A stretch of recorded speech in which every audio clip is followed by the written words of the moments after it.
নমস্কার। ওমর দরদিয়ার আজকের পর্বের রিভিউ নিয়ে বাংলা সিরিয়াল সমাচার তোমাদের সামনে এসে গেছে।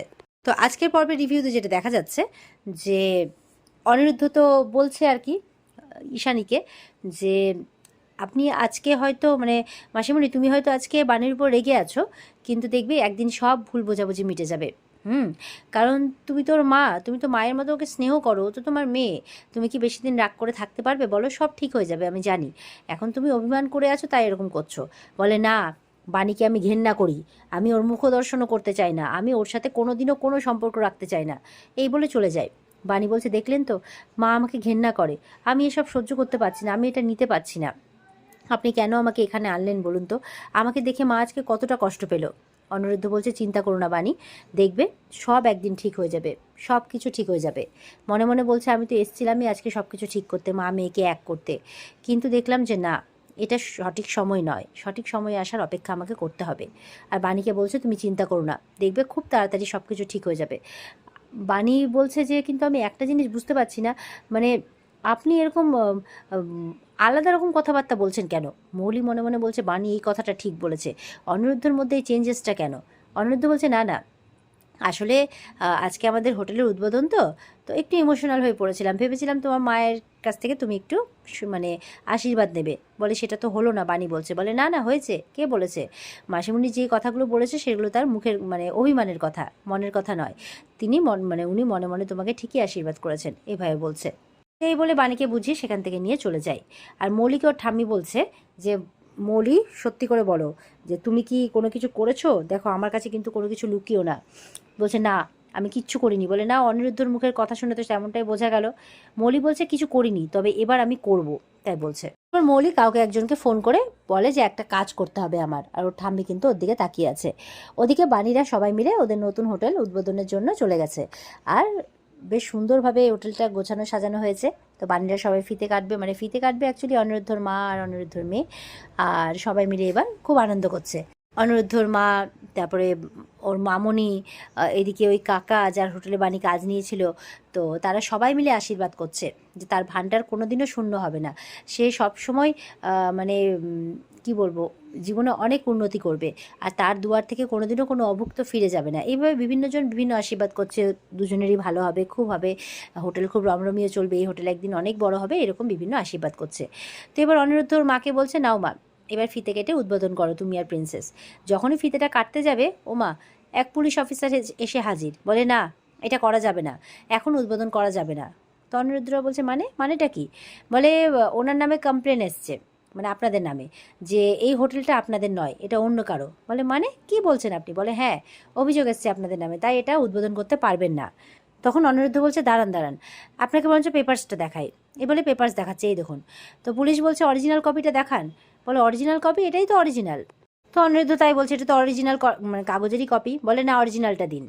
তো তখন সেখানে বিদ্যুৎ এসছে। ওম শান্তি বলছে। বিদ্যুৎকে দেখে তো বাণী আর অনিরুদ্ধ একেবারে খুব রেগে যায়।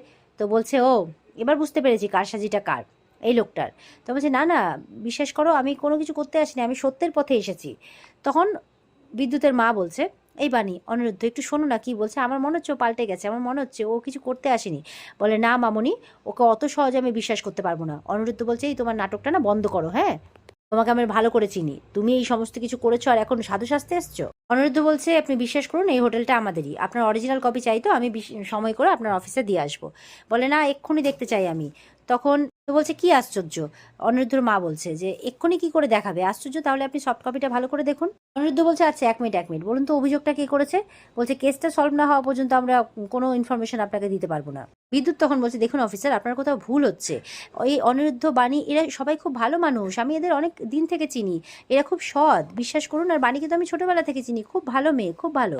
বাণী অনিরুদ্ধ সবাই মিলে হা হয়ে না ওর কথাটা শুনছে। বাণীরা যদিও বা বিশ্বাস করছে না, কিন্তু চুপ করে শুনছে। আর অনিরুদ্ধর প্রিন্সেস তো খুব ভয় পেয়ে গেছে, রাক্ষস এসছে বলে খুব ভয় পেয়ে গেছে, কাঁদতে শুরু করে দিয়েছে।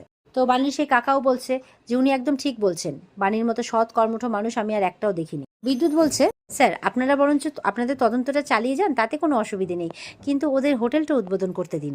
বাণী জীবনে অনেক কষ্ট পেয়েছে স্যার, এবারও জীবনে ঘুরে দাঁড়ানোর একটা সুযোগ পাক। বিদ্যুৎ বলছে আমার মনে হয় ওদের বিরুদ্ধে কেউ ষড়যন্ত্র করেছে। অনিরুদ্ধ বলছে হ্যাঁ ঠিক, একদম ষড়যন্ত্র তো হয়েছে, আর সেটা তুমি করেছো, তুমি করে এখন তুমি সাধু সাজতে এসছো। অনিরুদ্ধ বলছে অফিসার প্লিজ নামটা বলুন, কে কমপ্লেন করেছে। তখন যে কমপ্লেন করেছে সে নিজে ওখানে এসে হাজির, স্বনামধন্য মৌলি। সে তার ঠাম্মিকে নিয়ে এসে হাজির ওখানে, বলছে আমি কমপ্লেন করেছি, এই হোটেলটা আমার। অনিরুদ্ধরা শুনে অবাক, সঙ্গে আবার প্রেস মিডিয়াও নিয়ে এসছে। মৌলি একটা কোর্ট পেপার দেখায়, মানে একটা স্ট্যাম্প পেপার আর কি, সেখানে অনিরুদ্ধ সই করা আছে। আর সেখানে মৌলি নিজের মতো করে সবটা লিখে নিয়ে চলে এসছে যে এই হোটেলটার মালিকানা তার, অনিরুদ্ধ তাকে সব কিছু করে দিয়েছে, এমনকি অনিরুদ্ধ নাকি আজ থেকে তার কেনা গোলাম। অনিরুদ্ধ তার হয়ে 5 হরমাস খাটবে, গাড়ি ড্রাইভ করবে, জামা কাপড় প্রেস করে দেবে, খাবার বানিয়ে খাওয়াবে, আবার গানও শোনাবে, এরকম একটা ব্যাপার। তো বাণীরা বলছে এসব মিথ্যে কথা, এই সই জাল করা হয়েছে, এই সই জাল করা হয়েছে। অনিরুদ্ধ মনে মনে বুঝে গেছে এটা কোন সই। বাণীর যখন রক্তের প্রয়োজন ছিল তখন একটা মানে ব্ল্যাঙ্ক স্ট্যাম্প পেপারে অনিরুদ্ধকে দিয়ে সই করিয়ে নিয়েছিল। আর অনিরুদ্ধ তখন ইমোশনাল হয়ে বাণীর কথা ভেবে শুধুমাত্র মানে নিজে বিক্রি হয়ে যেতেও রাজি হয়েছে, ও সইটা করে দিয়েছে। তো সেই জন্য অনিরুদ্ধ কিন্তু চুপ করে আছে। তো বাণী তো পরিষ্কার বলছে অফিসার গ্রেপ্তার করুন, এটা জাল সই, এটা জাল সই। আর মিডিয়া তো উল্টোপাল্টা বলতে শুরু করে দিয়েছে, প্রিন্সেস কাঁদছে যে আন্টিটা কি আমাদের সব কিছু নিয়ে নেবে। তখন ওকে একটু এটা সেটা বলে বোঝানো হচ্ছে। এবার বাণীরা তো কিছুতেই বিশ্বাস করছে না, না আপনার চালে কি আমি ভয় পেয়ে যাবো নাকি, কি ভাবছেন আপনি, কোনো ভয় পাইনি, আপনি রায়বাড়ির সম্মানের কথাও ভাববেন না। হ্যাঁ, এরকমভাবে মানে নিজের মান সম্মান নিয়ে, রায়বাড়ির মান সম্মান নিয়ে চিনিমিনি খেলতে আপনার লজ্জা করছে না, এইভাবে বলে যাচ্ছে। তখন মৌলির ঠাম্মি অনিরুদ্ধকে বলছে ও বাবা তুমি তো সইটা করে দিয়েছিলে স্ব ইচ্ছাতে, বলো সবাইকে বলো, চুপ করে আছো কেন। তখন বাণী বলছে কই দেখি কাগজটাতে কী আছে, দেখি সবার সামনে আজকে সব কিছু প্রমাণিত হবে। তখন অনিরুদ্ধ বলছে না বাণী, এই সইটা সত্যি, এই কাগজটা সত্যি, আজ থেকে আমি ওনার কেনা গোলাম। আর কিচ্ছু বলছে না, এইটুকু বলছে। তো সবাই তো শুনে অবাক, বাণীরা সবাই শুনে অবাক। তো বাচ্চাটাও বলছে এই হোটেলটা কি আমাদের না, এই দুষ্টু আন্টিটা নিয়ে নেবে, এরকমভাবে বলছে। তো মৌলি বলছে স্ট্রেঞ্জ, অনিরুদ্ধ এত সহজে সব কিছু মেনে নিল, ব্যাপারটা কি। তো বাণী বলছে এটা হতে পারে না, এটা হতে পারে না, এটা কি বলছেন আপনি। তখন ঠাম্মি বলছে বাণী ডাকাত রানী, এতই অশিক্ষিত, বাংলাও বোঝে না, তাই বলছে। বাণী বলছে তার মানে আজ থেকে এই মৌলি দিদিমণি আপনার ব্যক্তিগত জীবন সব কিছু আপনাকে নিজে কন্ট্রোল করবে। বাণী বলছে কেন বলুন, কেন করলেন এরকমটা বলুন। মৌলি বলছে আমি বলছি কারণ তোমার জন্য, তোমার রক্তের প্রয়োজন ছিল, আর সেই রক্তটা জোগাড় করে আমি দিয়েছি, তার পরিবর্তে আমি অনিরুদ্ধকে কিনে নিয়েছি। সবাই তো শুনে অবাক, কিন্তু তো মৌলির কথাবার্তা শুনে অবাক হয়ে যাচ্ছে। বাণী বলছে কেন করলেন এরকমটা বলুন, আমি কিন্তু সই করিনি, আমাকে যখন সই করাতে এনেছিল আমি কিন্তু সেই এটা প্রত্যাখ্যান করেছিলাম, ছিঁড়ে ফেলে দিয়েছিলাম। আপনি কেন সইটা করলেন।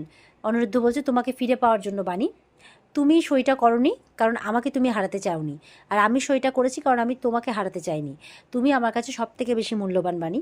অনিরুদ্ধ মনে মনে বলছে আমি যা করেছি সব তোমার জন্য বাণী, তুমি যে রায়বাড়ির উত্তরসূরি, আর তোমাকে ফিরতেই হবে তোমার আসল জায়গায়। তো বাণীর মামুনি, তারপরে অনিরুদ্ধর মা সবাই কাঁদছে যে ভগবান আমাদের আর কত পরীক্ষা নেবে। তো মামুনি বলছে যে যখনই মেয়েটা নিজের পায়ে দাঁড়াতে যায় তখনই মুখ থুবড়ে পড়ে। আর ওর কাকাটা বলছে যে মানে ছোটোবেলায় শুনতো আর কি, যে দুর্ভাগ্য নিয়ে জন্মায় দুর্ভাগ্য নাকি তার পেছনেই ছাড়ে না। তাই বলছে বাণীকে দেখে সেটাই মনে হচ্ছে, এরকম একটা সবাই আর কি দুঃখ করছে। তো বিদ্যুৎ বলছে মৌলিকে, মৌলি দিদিমণি আপনার মন থেকে রাগ হিংসে সব এবার ত্যাগ করুন, ভালোবাসা ফিরিয়ে আনুন, বিশ্বাস করুন ওরা খুব ভালো মানুষ। ও মানে অনিরুদ্ধবাবু অসহায় হয়ে সইটা করেছিল, আপনি সেই অসহায়তার সুযোগ নেবেন না, হাত জোর করে বলছে, এভাবে বলছে। মৌলি বলছে বিদ্যুৎ আমি জানি তুমি অন্য জীবন বেছে নিয়েছো সম্পূর্ণ। আমি কিন্তু এবার খুব রেগে গেছে। মৌলি তো বললো বিদ্যুৎকে তুমি তো তোমার একটা অন্য জীবন বেছে নিয়েছো, তো আমার জীবনটা আমাকে ছেড়ে দাও, আমার এই ব্যাপারে তুমি ইন্টারফেয়ার করতে এসো না। বাণী বলছে আমি জানি সব কিছুর মধ্যে বিদ্যুৎ আছে, বিদ্যুতের কলার ধরে তখন মারতে গেছে, এই বলো বলো সত্যিটা বলো, তুমি আছো না চক্রান্তের পিছনে, তুমি আছো না। ওর বাচ্চাটা বলছে মা রাক্ষসের কাছে যেও না, রাক্ষস ধরে নেবে তোমাকে। অনিরুদ্ধ বলছে ছাড়ো বাণী কী করছো ছাড়ো, আমি তো বলছি আমি স্বইচ্ছায় সইটা করেছি, আর ওর সব শর্ত মানতে আমি রাজি আছি, আমার কোনো অসুবিধে নেই। তো বাণী তো অবাক হয়ে অনিরুদ্ধ দিকে তাকিয়ে আছে, অনিরুদ্ধ চুপ করে আছে, কারণ অনিরুদ্ধ তো বাণীকে নিজের জায়গায় ফেরাতে চাই, তাই অনিরুদ্ধ চুপচাপ সবটা মেনে নিচ্ছে। আর এখানেই কিন্তু আজকের পর্ব শেষ হয়ে যায়। তো এই ছিল আজকের পর্বের রিভিউ। ভালো লেগে থাকলে পর্বকে লাইক কমেন্ট করে জানাতে ভুলবে না, আর আমাদের সাথে জুড়তে চ্যানেলকে সাবস্ক্রাইব করতে ভুলবে না। দেখা হচ্ছে তোমাদের সাথে আগামীকালকে, সবাই খুব ভালো থাকবে। আজকের মতো পর্বের রিভিউ এই পর্যন্তই, বিস্তারিত দেখতে অবশ্যই স্টার জলসার পর্দায় চোখ রাখবে। টাটা।